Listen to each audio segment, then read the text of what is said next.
want to give a shout out to Michael Lee, who ended up going 3-2-1, right? 3-2-1. So he won 3 games, tied 1, and then lost 2, which is totally fine. The whole point of here, like I said, is I just wanted to show his list because I liked his combined arms factor. And several of these units on this list already came down in points, yet they already ended up on the list together, right? So my git was looking into the future already. He's a weird boy at heart. So let's take a look at Michael Lee's Dread Mob list. He has a Ghazghkull Thraka, a Beast Boss in his Dread Mob list, 3 Big Meks with shock attack guns, 1 with Gift Finder goggles, 1 with Smoky Gubbins. Of course, these guys came down 10 points when they were already pretty awesome. So GW was at least cared a little bit, and they noticed we liked Lootas and shock attack guns. I like that. Thank you, by the way, GW. That was nice. 1 unit of Beast Snagga Boyz, 2 10-man units of boys, followed by 4 units of MSU Grats, 3 bricks of Lootas, 1 of them having custom Mega Blasters on the Spanners, the other 2 having rockets on the Spanners, 3 Mega Knobs for his Ghazghkull,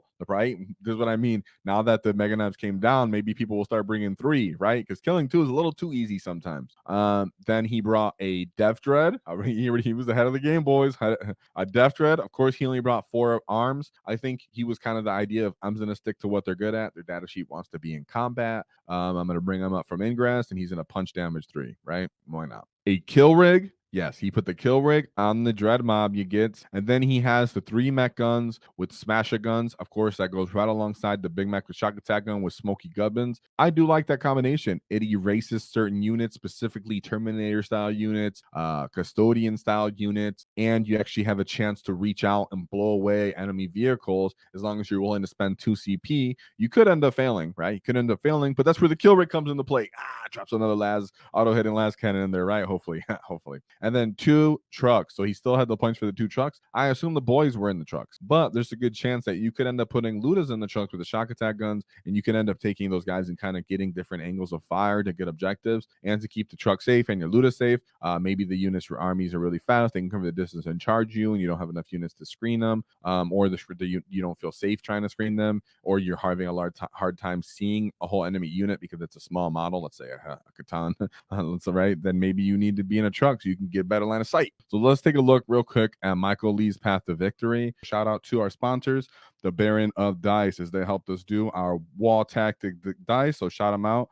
Check them out in description, 5% off in the discount because nobody likes taxes. And shout out to Baron of Dice. They allow us to do our paint competition. So thank you very much to them. We'll see if these are going to be reoccurring problems as we fake out that the points changed, or if we can take this list to heart and give it some hope for the future. So we have an Adeptus Custodes. What did I just say about the mech guns? Those mech guns in this lineup, you're like, you guys are in trouble. So we have Blade Champion, Shield Captain with Castellan Mark, and a Shield Captain. We have 2 units of 5 Guardians, 2 units of 3 Terminators, a Gravis Tank, a Warden unit, a Venatari unit for that turn 1 ingress, Witch Seekers. We got 2 units of Witch Seekers. Of course, so they do actually have that 1 Gravis Tank, but like I said before, you get right. If you're playing Dread Mob and you want to play with your walkers or you want to play with your big units, a lot of the time you don't have anything that can reach out and stop you from just straight up them just like an anti-tank or a shooting platform just sitting in their deployment zone and shooting at you. That's where the mech guns can actually come into play and threaten that sort of unit, so they have to respect you alongside if they move on to an objective, because let's say they want to park on their own home objective freely and just shoot at you. That's where either the looters can go into play or the Big Mek going into play in that. So it actually helps to have that, not just for picking up units like the Guardians. Of course, I would even be inclined most likely in this matchup to reserve those mech guns, try to get them onto the Wardens, and then try to bait out that Feel No Pain Warden ability, right? Bait it out in the shooting phase if I can. If not, then I'll just beat you up in the wall. And then, if you do use it, in the shooting phase, then I beat you up in the wall. If you don't pop it in the shooting phase, then I definitely just destroy those Wardens with those mech guns. They do excellent to units like that.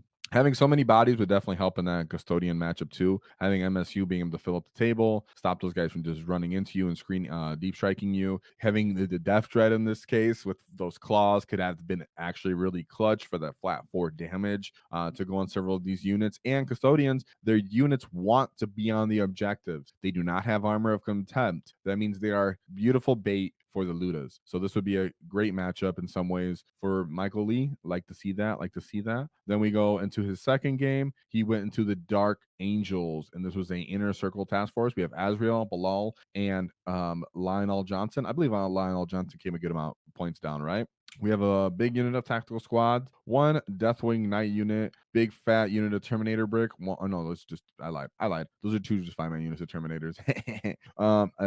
Hellblaster squad, 2 Land Raiders, both of them with the Godhammer las cannons, and a scout squad. Very elite unit setup right here because he's playing in a circle between a bunch of Terminators. One good tip that I got, was if you really want to get around Armor of Contempt, guess what? You have Lootas, and they're going to Overwatch when these guys go on objectives. A lot of the time, people are going to be sticking things like Deathwing Knights on objective. Set up your Lootas to be looking at the objectives, win those guys, get on those objectives, and simply move. Or they want to charge into when you're responding units, you overwatch them, you've ignored their Armor of Contempt, and you can actually get them to a 3-up save. Of course, you have rockets for this, so you can actually take advantage of blast and flat 3 damage for like these basic Deathwing Terminators. If not, the custom Mega Blasters, you're enjoying the D6 damage and hoping you can kill them through their reduced damage, of course. You do have to be weary of the Hell Blasters, as they will shoot you back quite potently, but these Godhammer, Las Cannon, Land Raiders aren't really getting much value on this list because it's really just like 2 trucks and then a bunch of he has 1 kill rig, but you can hide 1 kill rig you can hide. And as I spoke of before, there's a chance, it's not 100% likely reliably, but your Met gun could actually respectfully destroy a Land Raider if you pop the 2 CP and he has a shock attack gun attached to it. Not to mention that even if they are going to pop Armor of Contempt, you could destroy these Deathwing Knights, these basic Terminators, Deathwing Terminators, because they don't have reduced damage. The Smasher guns as well. It does great into them with -3 AP. And this might even be a matchup where you might consider just putting the ignore cover 1 on the Smasher guns. So you could just straight blend through them, but they have invuln, so it's not really necessary. That'd be more if you're trying to target the Land Raiders. So it's cool just to have so many options and ways to really take out those units. And of course, having so many Gretchen and boys for that early game, these guys have to end up on, the enemy has to end up on objectives. So when they come to clear you off the objectives with these elite bricks and start to play the mission, then you start to overwatch with your actual value units and you start to kill them. Love to see it. Love that. I like how this worked out because then you have Gaz coming in again as response. Will this work in the future though, guys? Right? Because he still has the kill rig on here. Let's see what he lost to though, because he then takes his third game and he loses to the Tau Empire, right? And like I said, when I looked into this, when we were talking about the point changes and stuff, is a lot of these changes already benefited us with Warhorde and something like Tau.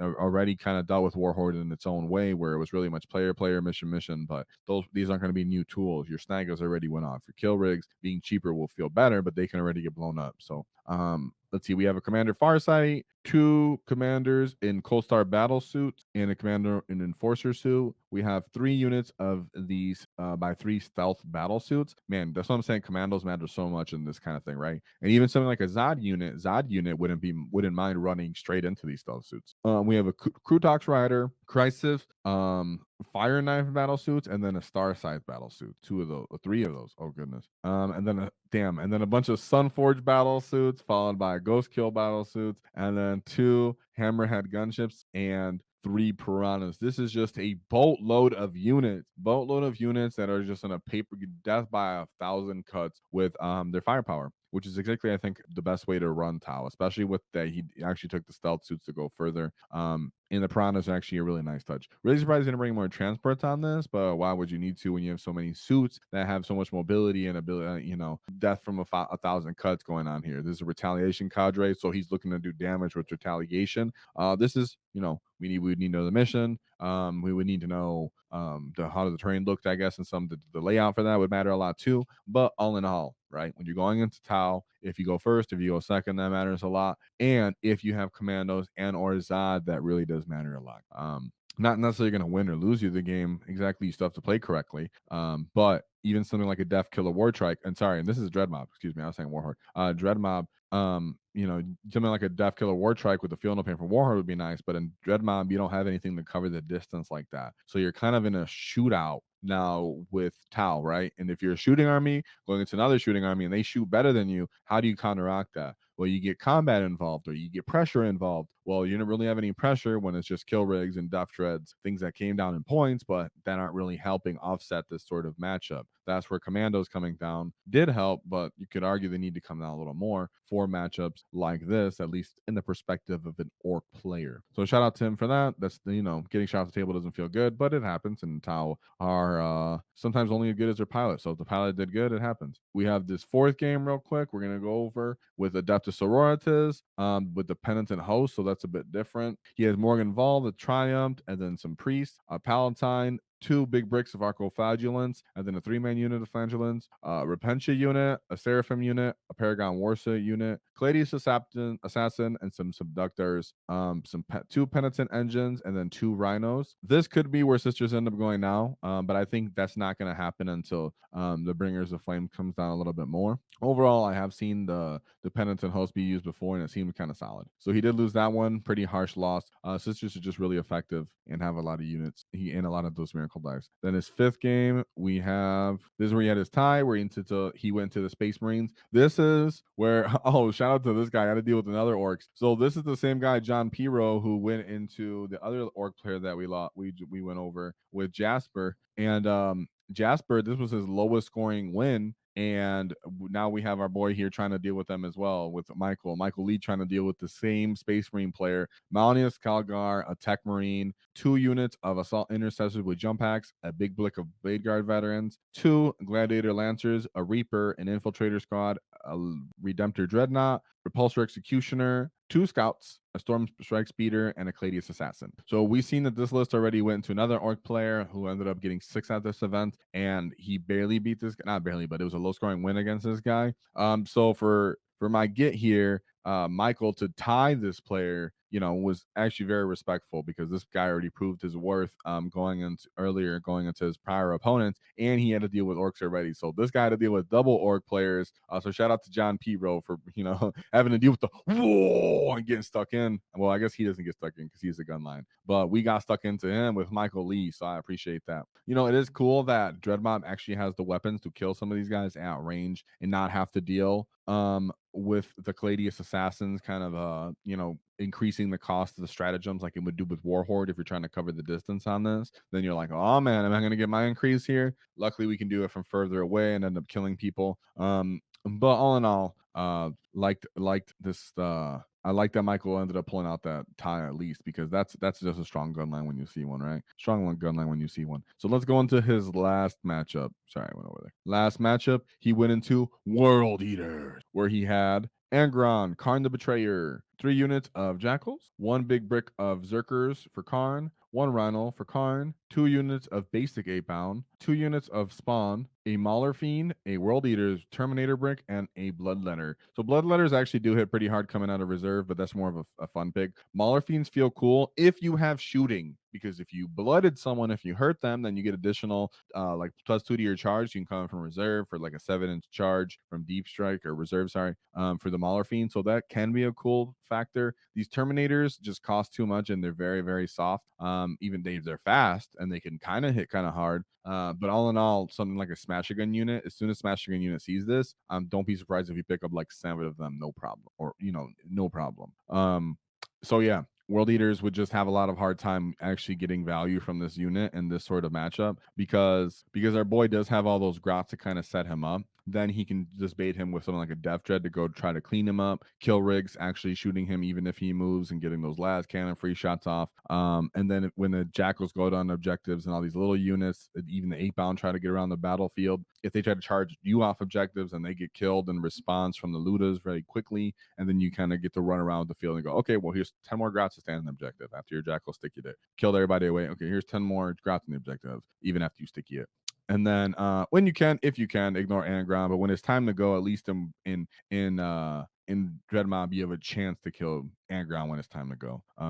Easier said than done. Easier said than done. World Eater still taking them down does take some skill. So he got a 50-point win there. Well, not the highest scoring win, but you got to respect World Eaters when you got to deal with them. War Horde, I usually feel really confident into World Eaters because you can fight on death and stuff like that. Try to offset their really eliteness and kind of get good trades out of them. Yeah, and Dread Mob, you're really just dealing with their pressure and you're trying to shoot, which is what they kind of want to have to deal with. They want you to be on the back foot. So great win back there. So shout out to my boy Michael Lee because he took a glimpse into the future and has a bit combined factor going on here that more orc players might lean into. Now, do I think more orc players are going to be playing around dev treads? Not necessarily, to be honest. I think dev treads still cost. But are people going to try to incorporate kill rigs into other detachments because they're simply too cheap and because it was already a great combo? Yes.